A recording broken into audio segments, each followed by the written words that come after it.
क्या आप भी कर रहे हैं NSCJS NSEB olympiad biology olympiad की तैयारी और साथ में सोच नहीं पा रहे हैं, समझ नहीं पा रहे हैं कि हम बहुत ही फेमस चर्चित सबकी प्यारी किताब बायोलॉजी कैम्बल को कैसे रीड करें।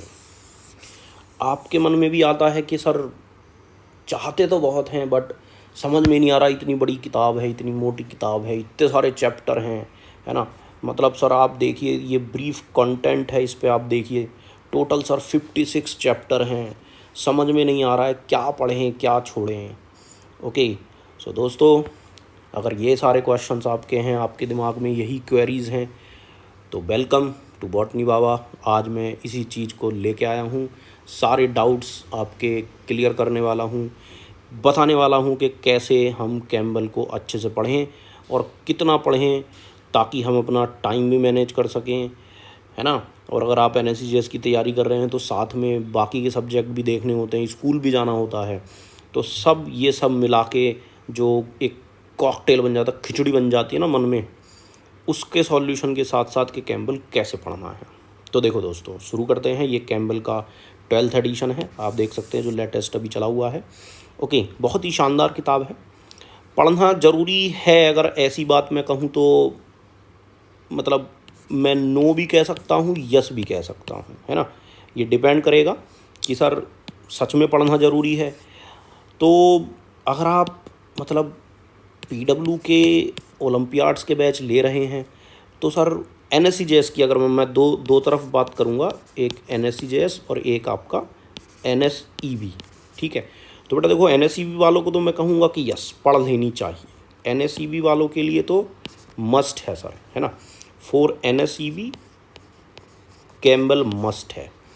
NSCJS वालों के लिए ऑप्शनल मैं बोल सकता हूँ, NSCJS वालों के लिए मैं ऑप्शनल बोलूँगा, ठीक है। NSEB वालों को पढ़ लेनी चाहिए, NSCJS वालों को कुछ टॉपिक्स पढ़ लेने चाहिए, है ना। अब जैसे आप अगर NSCJS में हैं और बहुत ही ख़तरनाक एकदम एम्बिशियस हैं कि नहीं नहीं सर हमको तो फोड़ के ही डाल देना है ना, बहुत ख़तरनाक है सर हम, तो कोई बात नहीं, वेलकम, बिल्कुल पढ़िए सर, है ना। तो देखो ये ब्रीफ कंटेंट आप देख रहे हैं यहाँ पर, इसमें देखो यूनिट वाइज बटा हुआ है इसको, है ना, यूनिट वाइज इन्होंने डिवाइड किया हुआ है, राइट। तो आप देख सकते हैं कि ये यूनिट्स हैं, there are total 8 units in this Campbell biology book, okay, and total 56 chapters are there. मतलब वाह यार, मतलब ख़तरनाक, मतलब एकदम 56 चैप्टर, मतलब गर्दा उड़ा दिया है ना, गर्दा उड़ा दिया है सर। खैर कोई नहीं, अब देखो इसमें से ना सारे नहीं पढ़ने होते हैं, NSEB वालों के लिए भी मैं कहूँगा कि सारे नहीं पढ़ने होते हैं, पर हाँ उनके लिए मतलब कहीं ना कहीं हो जाता है कि पढ़ लेना चाहिए। अब जैसे मैं कुछ एक पॉइंट तुमको बताता हूँ, जैसे आप अगर देखो बेटा, तो ये जैसे ये है एनिमल बिहेवियर है, दिस एनिमल बिहेवियर, ये चैप्टर मतलब NSCJS वालों को नहीं पढ़ना है ना, ये NSCJS वालों को नहीं पढ़ना है, दिस एनिमल बिहेवियर। इसका मतलब ही नहीं है सर NSCJS वाले के लिए इस चैप्टर को पढ़ें, कोई ज़रूरत नहीं है उनके लिए। हाँ, NSEB वालों को पढ़ लेना चाहिए क्योंकि वहाँ पर INBO में काम आ जाएगा, एनिमल बिहेवियर। ओके दोस्त, दिस तो ऐसे ऐसे बहुत से चैप्टर हैं जो मैं बताऊंगा कि किसको पढ़ने चाहिए किसको नहीं पढ़ने चाहिए, है ना। अब जैसे DNA टूल्स एंड टेक्नोलॉजी है, ये भी NSCJS वालों के लिए उतना इम्पोर्टेंट नहीं है, okay. Diversity is not that much important for मतलब NSCJS वालों के लिए this is not that much important, मतलब कि कैम्बल से पढ़ी जाए, okay. Cell communication is not that much important for NSCJS, है ना, जिसको मैं कट लगा रहा हूँ मतलब वो NSCJS के लिए उतना इम्पॉर्टेंट नहीं है, ओके। हाँ, NSEB वाले या they can go with it, ठीक है। इंट्रोडक्शन टू मेटाबॉलिज्म NSCJS वाले चाहे तो पढ़ सकते हैं, है ना, चाहे तो पढ़ सकते हैं। तो इसी तरीके से और भी बहुत सारे वो हैं, जैसे लाइक दिस है, दिस चैप्टर है phylogeny and the tree of life, this is also like okay, है ना भाई, ओके, ये NSCJS वालों के लिए ओके है। ये वाली जो यूनिट है, ये वाली unit okay for NSCJS holder, because ये बहुत ज़्यादा वास्ट हो जाता है। तो मैं रिकमेंड करूँगा कि ना ही पढ़ें, है ना, NSCJS वाले इसको ना ही पढ़े, यहाँ से ना पढ़ें, है ना। हाँ बिल्कुल, अपना नीट लेवल का वो पढ़ सकते हैं, ठीक है। अब जैसे प्लांट फॉर्म एंड फंक्शन है ना, इसको पढ़ लेना चाहिए उन्हें, राइट। इसको नहीं है उतना ज़्यादा पढ़ने की ज़रूरत। एंजियोस्पर्म पढ़ लेना चाहिए, ये भी पढ़ लेना चाहिए, है ना। वैस्कुलर टिश्यू प्लांट भी पढ़ लेना चाहिए। अब कितना पढ़ लेना चाहिए मैं एक एक चैप्टर में अंदर घुस के फिर बताऊंगा। ये हमारी ह्यूमन फिजियोलॉजी या एनिमल फिजियोलॉजी है। Yes, you can go with it, है ना, NSCJS वाले you can go with it, okay. इसमें से भी जैसे कुछ बहुत ही टेक्निकल चीज़ें हैं, टिपिकल चीज़ें हैं, तो वो आप रिलीज कर सकते हैं या छोड़ सकते हैं। जैसे ये वाले को आप छोड़ सकते हैं, ओके। एनिमल डेवलपमेंट को आप छोड़ सकते हैं। NSCJS वालों की मैं बात कर रहा हूँ, ये जो भी मैंने प्लस कट्टम लगाया है, क्रॉस लगाया है, ये मैं NSCJS वालों को फोकस करके बोल रहा हूँ। NSCB वालों को तो भाई मतलब एक तरह से अगर मैं बोलूँ मस्ट रीड है।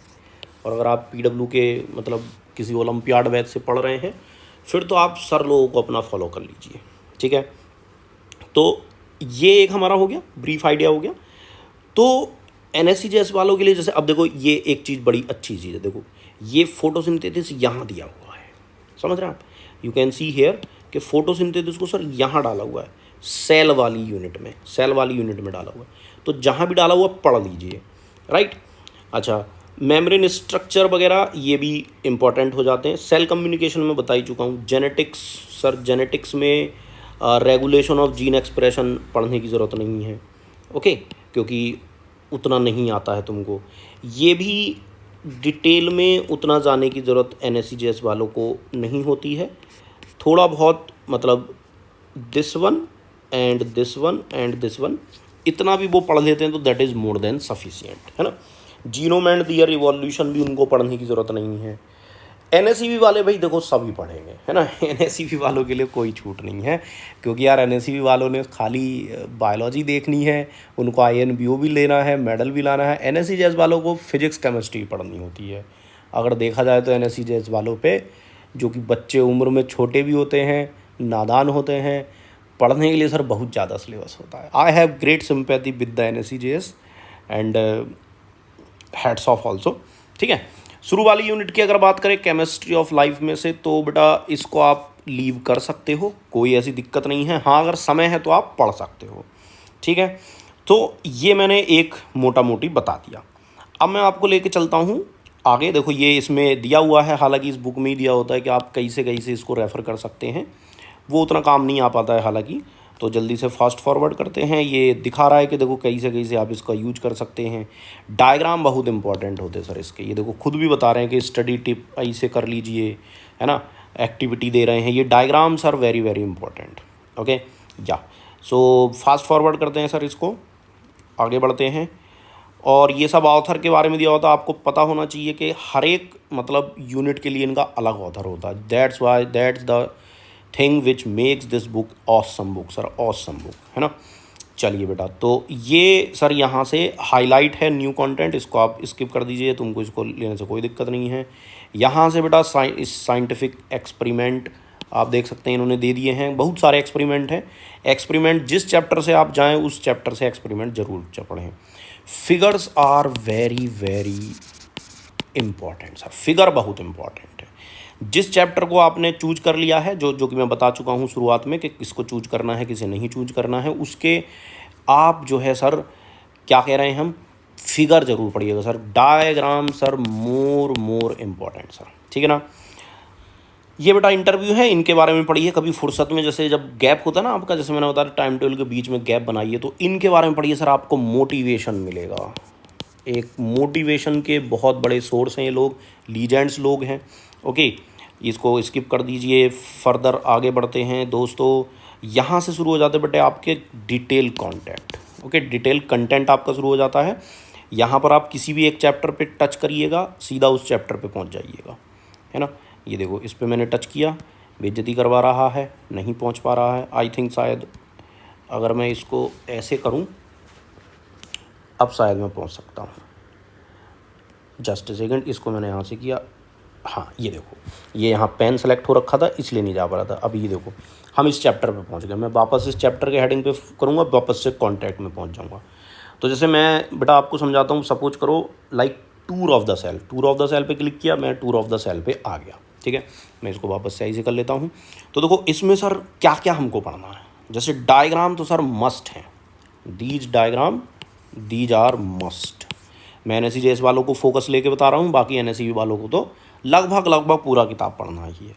ये देखो आप, ये जो छोटी छोटी चीज़ें होती हैं ना, ये देखो ये इवन तुमको ये चीज़ें भी पढ़ा रहा है, ये बहुत अच्छी चीज़ें होती हैं, राइट।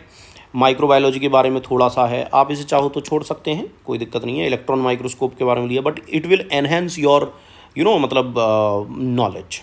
ओके, ये दिखा रहा है कि देखो एक्सपेरिमेंट कैसे किए जाते हैं, ये देखो आप देख सकते हैं कि एक्सपेरिमेंट कैसे किए जाते हैं, तो इसको पढ़िएगा, है ना। ये जितने भी फिगर हैं, टेबल्स हैं, डायग्राम हैं, they are very very important, they are very very important. अगर आप पूरा थ्योरी नहीं पढ़ पा रहे हैं for NSCJS I am talking about, तो आप डायग्राम जरूर पढ़िए। अब जैसे डायग्राम बेटा समझ में आ जाएगा, अपने आप समझ में आ जाएगा कि ये प्रोकैरियोटिक सेल है।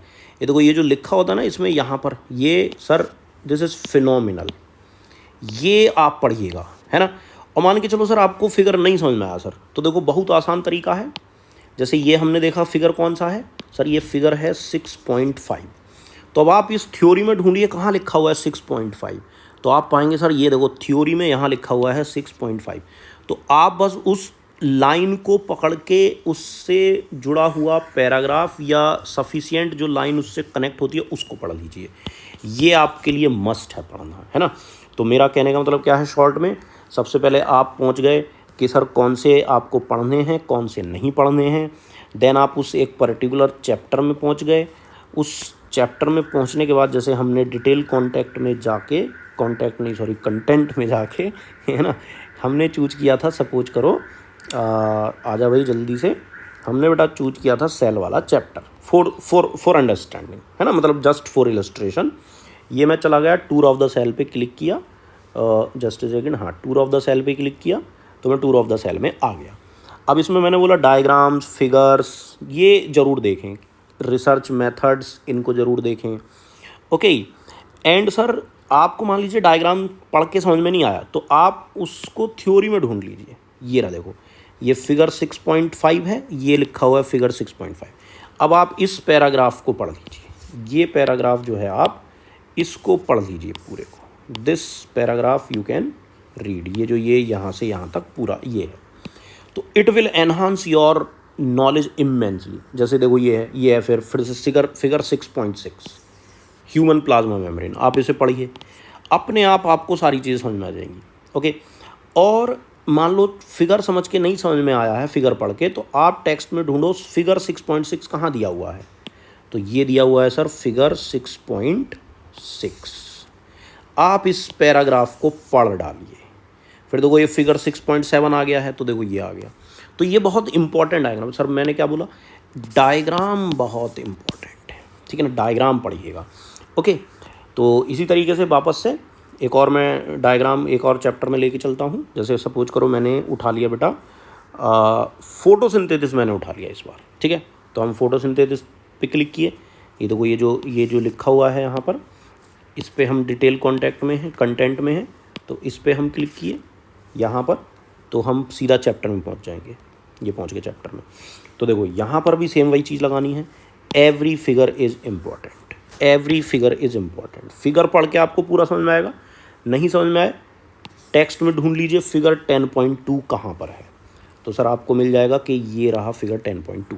इस पैराग्राफ को आप पढ़ लीजिए, पूरा चैप्टर अगर नहीं पढ़ पा रहे हैं तो इस पैराग्राफ को से रिलेटेड टेक्स्ट आप पढ़ लीजिए, है ना। हालांकि ये किताब इतनी अच्छी है, मतलब you will love this book, है ना। ये तुमको अपने मतलब कहना चाहिए कि आपको मदहोश कर देगी, आपको अपने जाल में फंसा लेगी, और होना भी यही चाहिए, किताबों के जाल में फंसना चाहिए, है ना भाई। फिगर 10.3 ये पूरा डायग्राम है, देखो दिखा रहा है कि कैसे लीफ है, लीफ के अंदर आप एक छोटे से हिस्से में जाएंगे तो मीजोफिल टिश्यू दिखेगा, मीजोफिल टिश्यू में एक मीजोफिल सेल दिखेगी, और सेल के अंदर क्लोरोप्लास्ट दिखेगा। तो this is the way how they explain the things, और चीज़ें क्रिस्टल क्लियर हो जाती हैं। तो जैसे फिगर 10.3 है, नहीं समझ में आया सर हमको फिगर देख के, फिगर 10.3 कहाँ पर दिया है, यहाँ दिया है, तो बस अब आप इस पैराग्राफ को पढ़ डालिए। This is the way how you read the Campbell biology, है ना। जितने भी फिगर हैं, इक्वेशंस हैं, उनको ज़रूर पढ़ डालना है and you will feel like एकदम सर आज मैं ऊपर आसमान नीचे। ओके, ये रिसर्च मेथड जरूर पढ़िए, सीधा डायरेक्ट INJSO वगैरह में NSEB में क्वेश्चन आपको मिलेगा, है ना, मतलब सेकंड लेवल में ज़रूर मिलेगा सर। ओके, सो ये इंक्वायरी के नाम से जो भी हो, है ना। अब जैसे ये क्लोरोफिल का स्ट्रक्चर है तो इसको अब जैसे रटना नहीं होता है, रटना नहीं है दोस्तों। ओके, रटना नहीं है। ये देखो, ये जितने भी फिगर हैं, अब जैसे NSEJS वालों के लिए मैं बोलूँ, जैसे अब कुछ टिपिकल फिगर भी होंगे बेटा, जैसे ये वाला फिगर है, हालांकि आपको जो है मतलब ये चीज़ें समझ में आ जाएंगी आप जब इसको पढ़ेंगे। तो नहीं भी समझ में आती है तो जैसे ये क्या है, फिगर 10.12, तो फिगर 10.12 ये दिया हुआ है टेक्स्ट में, टेक्स्ट को आप पढ़ लीजिएगा। ओके, सो इस तरह से आप इसका मैक्सिमम बेनिफिट उठा सकते हैं। और सर यकीन मानिए आप एम्पावर्ड फील करेंगे, और जब एम्पावर्ड फील करेंगे तो सर आप इसकी तरफ और ज़्यादा अट्रैक्ट होंगे। So this is the great Campbell biology book. Okay, बस साथ में जो है हमेशा खुश रहना है, पॉजिटिव रहना है, जब मन ना करे तब पढ़ना है। अक्सर जिन वजह से जैसे टेस्ट दिया नंबर नहीं आया तो ऑटोमेटिकली इनवॉल्यूंटरी अंदर से दुख उमड़ेगा, उमड़ के दुख आएगा। जिन परिस्थितियों में सामान्य इंसान दुखी हो जाता है, इमोशंस में बह जाता है, आपको वहाँ सेरेब्रम का इस्तेमाल करना है। ओके दोस्त, cerebrum should be above the emotions. Okay, cerebrum should be above the emotion. Always happy, be always happy. Okay दोस्त, हमेशा खुश रहना है।